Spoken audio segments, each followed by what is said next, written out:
Coming up on the Mindful Midlife Crisis, I'm trying to be curious around why she would make a comment like no more men talking mental health on podcasts. Because middle-aged men and men over 75 are dying by suicide at disproportionate numbers compared to other age demographics.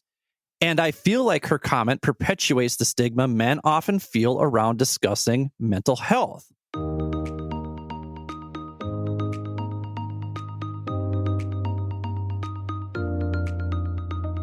Welcome to the Mindful Midlife Crisis, a podcast for people navigating the complexities and possibilities of life's second half. I'm your host, Billy Lahr, an educator, personal trainer, meditation teacher, and overthinker who talks to experts who specialize in social and emotional learning, mindfulness, physical and emotional wellness, cultural awareness, finances, communication, relationships, dating, and parenting, all in an effort to help us better reflect, learn, and grow so we can live a more purpose-filled life.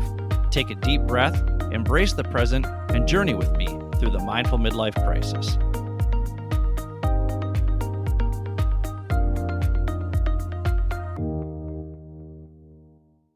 Welcome to Season 6 of the Mindful Midlife Crisis. I'm your host, Billy Lahr. For those of you who are regular listeners to the show, you know that my good friend Brian on the bass has stepped away so he can focus on his new band, Gen X Jukebox. Hey, if you miss Brian as much as I do, give Gen X Jukebox a follow on Instagram and Facebook, slide into his DMs, and tell him how much you miss his stories and his word of the day. I'm sure he'll appreciate hearing from you. But as they say, the show must go on. And I'm excited to continue bringing you more conversations with fascinating people who have expertise and life experiences that will help you navigate the complexities and possibilities of life's second half. Now, just to be clear, you don't have to wait until your 30s, 40s, or 50s to apply this free and useful information, okay? This information is universally golden and will help people of all ages reflect, learn, and grow. If you're new to this podcast, I just want to say welcome to the show and thank you for joining me. If you have a quick second, be sure to hit that subscribe button on your device because then you'll never miss an episode. And I promise to do my best to deliver useful and quality information from a wide variety of guests. So be sure to check out each new episode every Wednesday. Now, whether you're a new listener or a regular listener, I'd love to hear from you.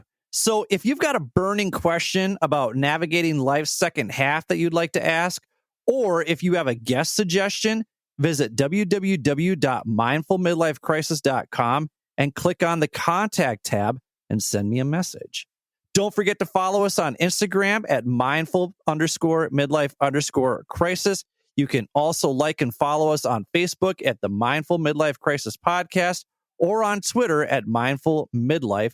Be sure to follow us on social media for all the latest updates about what's going on with the show. If you do go to our website, be sure to sign up for our weekly newsletter under Contact. We send out a different mindfulness meditation each Sunday along with free mindfulness and daily planning exercises.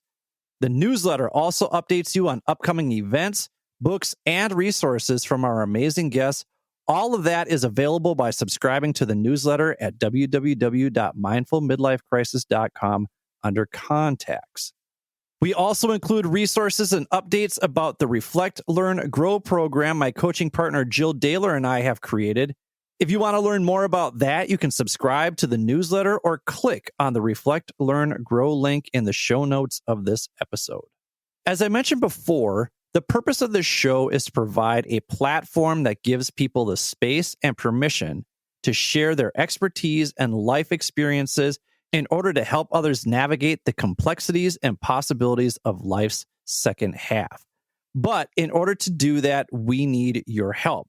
The easiest way to help us do that is by following or subscribing to this show wherever you get your podcasts. If you're listening on Apple Podcasts, be sure to click on the little plus sign in the upper right-hand corner, or if you're a Spotify user, click follow under our cover art. That way you'll never miss an episode. Also, you can go to the show notes and click on leave us a review and leave us a 5-star review. Even if you're not a regular listener and you've only listened to an episode here and there, tell us what you liked about your favorite episode. When you leave us a 5-star review, not only does it help others find this show, but it's just another way to put some more positive energy out into the world. But the best way to pass along this potentially life-changing information, knowledge, and skill is simply by sharing it with others. Find an episode that resonates with you and share it on social media and with family, friends, and colleagues who may relate to what's being discussed. Hearing other people's stories promotes empathy and awareness while also reminding us that we are not alone in our experiences and struggles. We've had people become guests on this show because they heard about an episode from their brother. We've had listeners connect and work with past guests. We've even helped a former guest land a job with a different former guest. That's the power of networking, ladies and gentlemen. So let's share this free, useful information with others to help them reflect, learn, and grow. I am so excited for this season, and I cannot wait to share the conversations I've been having so far with you. This season will feature Dr. Shree Walker, who will talk about how to build resilience, especially after going through a traumatic life experience. We'll also talk to licensed clinical psychologist and expert witness Dr. Lena Haji about using acts of service as an act of self-love. We'll follow up those 2 episodes with a heartfelt conversation from Jason Clausen, who lost his wife to cancer but found a way to heal and find love again. And then we'll meet Brooke Malik, a Minnesota native who I randomly met in Seoul while she was there reuniting with her birth family for the first time. Make sure you have your Kleenex box ready during those 2 conversations because I assure you, your allergies are going to act up. Towards the end of the season, we'll talk to Anna Skender, who will share how she and her ex-husband beautifully co-parent despite being in relationships with other people. After that, we'll talk to licensed sex therapist Kathy Saputo to discuss sexual wellness and misconceptions about sex as we age. I'm also going to do a few episodes with my coaching partner, Jill Daylor, where we break down some of the skills and strategies we're covering in our new Reflect, Learn, Grow program. If you're interested in learning more about our Reflect, Learn, Grow program, click on the link in our show notes, or you can schedule an intro call using the Calendly link that's also found in the show notes. Season 6 is going to start off with men talking mental health. Next week, you'll hear from Pradeep Sangha of the Complete Man podcast, followed by retired Navy SEAL Commander John McCaskill of the Men Talking Mindfulness podcast. And then we'll hear from Eric Romanak of the Therapist and a Trainer podcast. And the reason we're going to start there is because of this Instagram post I saw recently from an account that I actually follow and enjoy. But this post really rubbed me the wrong way. And I want to be sure I address the content and the messaging in that post in today's episode. So let's do this. We're going to take a quick break. Be sure to listen to the short breathing meditation during the segment break. And when we come back, we're going to discuss how this Instagram post perpetuates the stigma and shame many men feel when it comes to talking about their mental health. Thank you for listening to the Mindful Midlife Crisis. This episode of the Mindful Midlife Crisis is sponsored by Newsly. Newsly is an all-in-one audio super app for iOS and Android.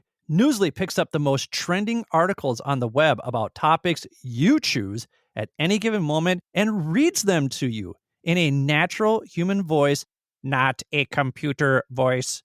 The entire web becomes listenable for the first time all in one place. You can follow any topic as specific as you like, from sports, tech, business, science, Bitcoin, mindfulness, midlife crises, paddleboarding, whatever you're in the mood for. Newsly will find you the latest articles and read them to you aloud. You're getting older, people. Save your eyeballs while still working your brain. Newsly also has podcasts like this one as well. You can explore all sorts of trending podcasts from over 80 countries. They even have digital radio, so you can stay up to date on your favorite 90s jams, so you can rock out with Brian on the bass at the next Gen X Jukebox show. Sound good to you? Then download the app on your phone or visit www.newsly.me. That's www.newsly.me, which will be linked in the show notes so you can start using Newsly for free now. All you got to do is download the app and use the promo code Mindful Midlife, and you'll get a free 1-month premium subscription. Again, that's promo code Mindful Midlife for a free 1-month premium subscription. Stop scrolling, start listening with Newsly. Thank you for listening to the Mindful Midlife Crisis. If you're enjoying what you've heard so far, please do me a favor and hit the subscribe button. Also, giving the show a quick 5-star review with a few kind words helps others find and benefit from this podcast just like you are. Finally, please spread the wealth of free knowledge and advice in this episode by sharing it with the people in your life who may find this information and my mission to help others live a more purpose-filled life valuable. My hope is that these conversations resonate with others and inspire people to live their best lives. Thanks again. And now, back to the show. Welcome back to the Mindful Midlife Crisis. We are starting off season 6 by addressing this Instagram post that I saw recently that I feel perpetuates the stigma and shame many men feel when it comes to talking about their mental health.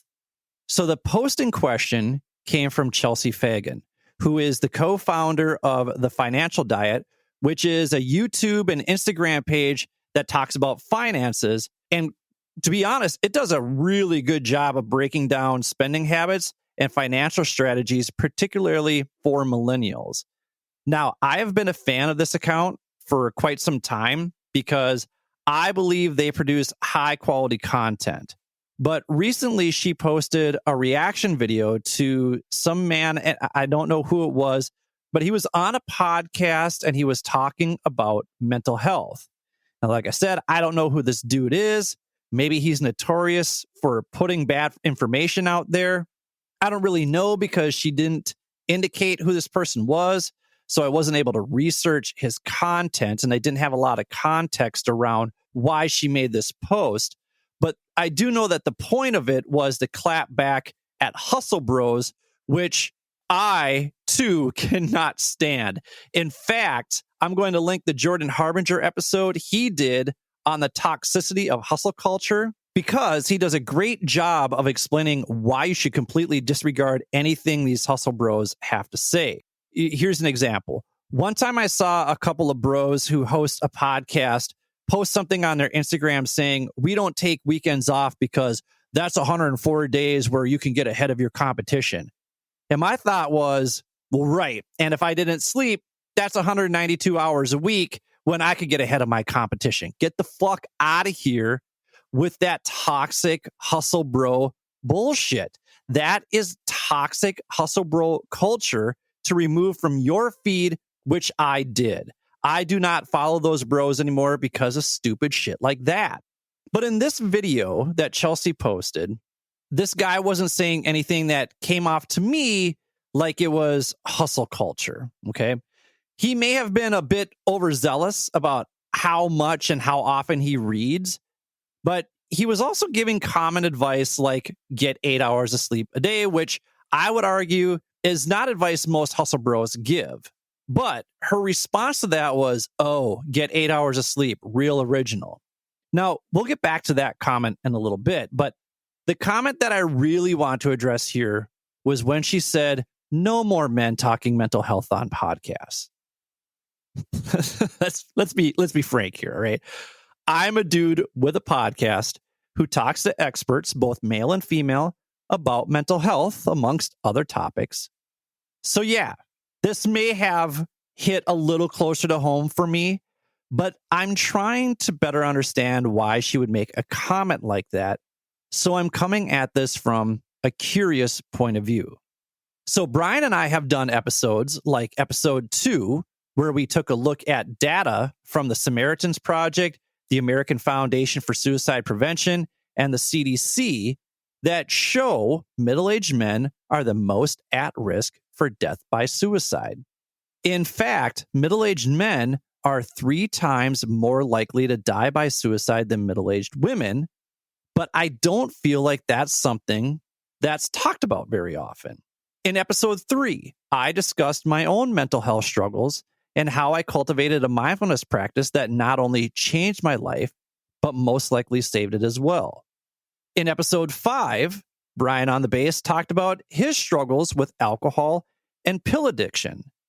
These conversations that the two of us had resulted in numerous messages from friends of ours who said things like, "Hey man, thank you so much for sharing your story. I didn't realize that you ever went through anything like that. And it makes me want to address my own mental health issues." We even got a message from a guy who said that sharing my story opened up a dialogue between him and his brother. So we invited them to come on the show to share that story. And that's episode 11, if you want to go and check that out. Now, there are a lot of factors that play into why middle-aged men are the most at risk for suicide. But I believe one of those factors is the stigma many men feel around being vulnerable enough to discuss their own mental health. So I find it troubling and tone deaf that Chelsea would make a comment like, "No more men talking mental health on podcasts." What I'm trying to understand is whether or not she meant this particular man. Again, I don't know who he is. Maybe he shouldn't be talking about mental health. Or is she saying men in general shouldn't be talking about mental health? Now, as I mentioned before, I understand that much of the information this person that she has in this post is sharing, such as needing 8 hours of sleep, that's not super original advice, but it is sound advice. And given the fact that 35% of Americans report not getting the recommended amount of sleep and the overall health impacts that that has, there's nothing wrong with sharing that advice. In fact, we want to bring on a sleep expert to talk about this because we feel like it's important. We haven't talked about it yet on our show. And sometimes you just need to hear things over and over and over again before it sinks in and you make a change for the better. Now, one of the reasons I enjoy the Financial Diet YouTube and Instagram accounts so much is because they provide sound financial advice. But my question to Chelsea is, how much of that advice is original? Couldn't we find much of the financial advice that's shared on the Financial Diet on multiple platforms? I'm pretty certain that we could, but that doesn't make that information any less valuable. In fact, because it's so ubiquitous, it actually shows its longevity of effectiveness. Not only that, but as I mentioned before, their target market appears to be millennials. And despite the bad rap millennials get from Gen Xers like me and those grumpy boomers, they're faced with more economic issues than any other generation, which is something that we're going to talk about in season 7. But would we say no more millennials giving financial advice on podcasts? We shouldn't say things like that. Nor, despite only 26% of finance professionals being women, should we say things like no more women giving financial advice on podcasts. In fact, I think Chelsea and the Financial Diet's voice need to be amplified so more millennials and more women are having conversations around finances because there's a need for it. And I firmly believe there is a need for more men to talk about mental health so we can kick stigma's butt, as our past guest and self-described boss babe Tandra Rutledge of the American Foundation of Suicide Prevention said in episode 22 about normalizing and prioritizing mental health conversations. So, like I said, I'm trying to be curious around why she would make a comment like no more men talking mental health on podcasts. Because middle-aged men and men over 75 are dying by suicide at disproportionate numbers compared to other age demographics. And I feel like her comment perpetuates the stigma men often feel around discussing mental health. I was also shocked to see just how many people in the comments section supported this no more men talking mental health on podcast statement. And I find it troubling because, listen, have men, particularly white dudes like me, been holding court for far too long? Yes. Yes, we have. Okay. We have. Am I just another average white dude hosting a podcast? Yes. Okay. Yes, I am. I acknowledge that.